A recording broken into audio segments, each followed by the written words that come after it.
Tout le monde connaît Messi et Cristiano Ronaldo, souvent considérés comme les plus grands joueurs de tous les temps. Mais ce que beaucoup oublient, c'est qu'il y a eu un joueur avant eux. Un joueur qui, pour beaucoup, était encore plus fort. Son nom, Ronaldo Nazário, le Brésilien. Ronaldo Nazário, surnommé El Fenómeno, a explosé sur la scène mondiale à un âge précoce. Dès ses débuts, il montrait une combinaison unique de vitesse, de puissance et de technique. Personne n'avait jamais vu un joueur capable de dribbler des défenses entières avec une telle aisance. Les défenseurs étaient littéralement impuissants face à sa vitesse fulgurante et son incroyable instinct de buteur. Contrairement à Messi qui est connu pour son agilité et son dribble serré, ou à Cristiano Ronaldo avec sa force physique et sa puissance de frappe, Ronaldo Nazário possédait une combinaison parfaite des deux. Sa capacité à se faufiler entre les défenseurs, puis à terminer avec une précision chirurgicale était inégalée. Ronaldo a fait tout cela à une époque où les défenses étaient plus physiques, où les tacles étaient plus durs et où la protection des attaquants par les arbitres était bien moindre. Pourtant, il dominait ses adversaires peu importe leurs conditions, et tout cela avant ses blessures dévastatrices qui auraient pu mettre à la fin carrière de n'importe quel autre joueur. Malgré ses blessures, Ronaldo est revenu au plus haut niveau, menant le Brésil à la victoire en Coupe du Monde en 2002 et devenant le meilleur buteur de l'histoire de la compétition à l'époque. Sa résilience et sa capacité à se réinventer sont une preuve de sa grandeur. Il est vrai que Messi et Cristiano Ronaldo ont remporté plus de ballons d'or et de titres en club. Mais il est important de se rappeler que Ronaldo Nazário jouait à une époque où le ballon d'or était moins centré sur les statistiques individuelles et plus sur l'impact global du joueur. Ronaldo a marqué 414 buts en 616 matchs, mais au-delà du chiffre, c'est l'impression qu'il laissait sur le terrain qui le distingue. Il a été 2 fois ballon d'or, vainqueur de 2 Coupes du Monde, et il a dominé dans des championnats différents, du Brésil à l'Europe, avec des passages au PSV, à Barcelone, à l'Inter, au Real Madrid et au Milan AC. Son impact dans chaque équipe a été immédiat et décisif. En décembre 1992, j'ai dit « On a transféré un jeune homme à Cruzeiro, je parie qu'il deviendra le plus grand attaquant du Brésil et qu'il participera à la Coupe du Monde 1998. » On m'a demandé le nom de ce jeune homme et j'ai dit « Ronaldo ». La première fois que je l'ai vu jouer, c'était au club de Cruzeiro.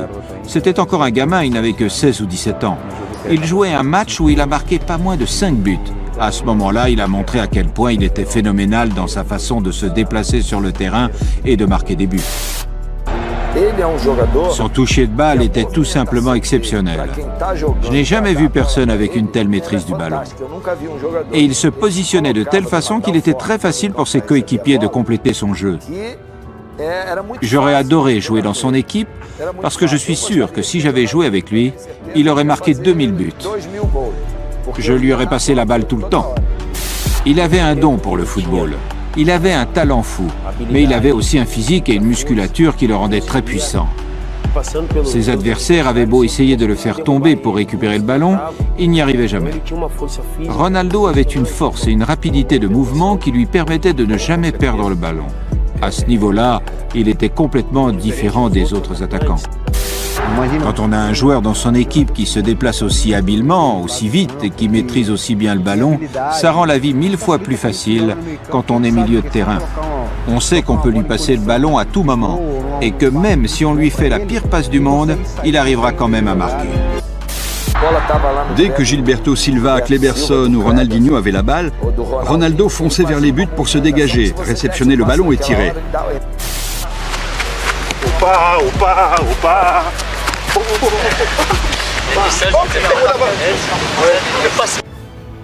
Il vient un petit peu reprendre la main. En fait, on regarde bien, c'est que c'est les témoignages de toutes les personnes qui ont rencontré le Ronaldo, le Brésilien, avec la percussion, la vitesse, la puissance.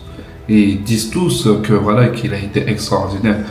Maintenant, la question est, est-ce que véritablement, si il aurait été à notre époque, c'est-à-dire avec les Messi et Ronaldo, est-ce qu'il y aurait eu un débat? Parce qu'à l'époque, il n'y avait pas de débat. Il y avait, en termes d'attaquant, je parle, hein, Ronaldo, en dessous, Thierry Henry. Et là, je vous laisse avec le reste des témoignages. Un truc de fou, j'ai regardé ça, j'étais sur le canapé, j'ai dit mais c'est pas possible. Du PSV Eindhoven à Barcelone, à l'Inter, à Madrid. Un génie de 18 ans débarque du Brésil aux Pays-Bas en 94. En 2 saisons, ce Ronaldo Luis Nazario de Lima marque 42 buts en 46 matchs pour le PSV Eindhoven. Le Ronaldo de Barça, c'était la surprise. Je crois que c'était à Compostelle où il marque un but, il traverse tout le terrain.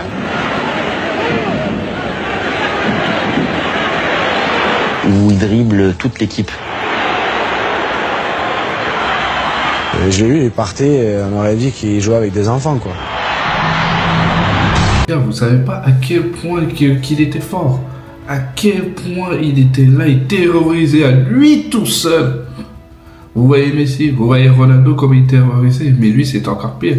Parce que lorsque tu joues contre les Maldini, lorsque tu joues contre des Nesta, des De Sailly, des Thuram, même il y avait un article qui parlait de Ronaldo, ou je crois que c'était Thuram ou un autre, qui disait que j'avais jamais vu Maldini être inquiet à ce point parce que Ronaldo il terrorisait les joueurs à tel point qu'il avait une facilité technique d'anéantir même la volonté des joueurs de se dire ouais, comment on va arrêter ce gars. Et même un autre où je sais pas, mais c'est même pas je sais pas, mais c'est sûr, Nesta qui disait franchement j'ai rencontré Ronaldo et Messi. Mais j'avais 38 ans, je me disais pas bon, c'était tranquille.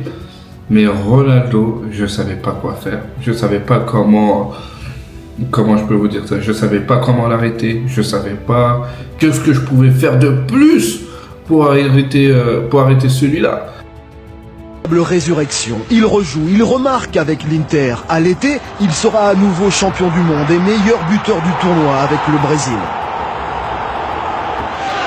Trahison, crieront les interistes, mais l'idole planétaire devient galactique.